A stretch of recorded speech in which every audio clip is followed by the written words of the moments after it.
वज़ीर आला सिंध सैयद मुराद अली शाह ने कहा कि सिंध हुकूमत सूबे भर में सस्ती बिजली मुहैया करने के मंसूबों पर काम कर रही है।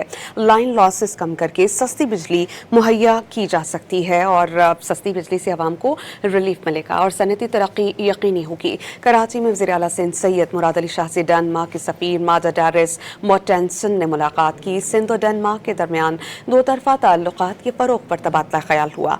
वज़ीर आला सिंध मुराद अली शाह ने कहा कि सिंध हुकूमत बिजली की डिस्ट्रीब्यूशन में काम करना चाहती है। सिंध हुकूमत के पास अपनी ट्रांसमिशन कंपनी मौजूद है।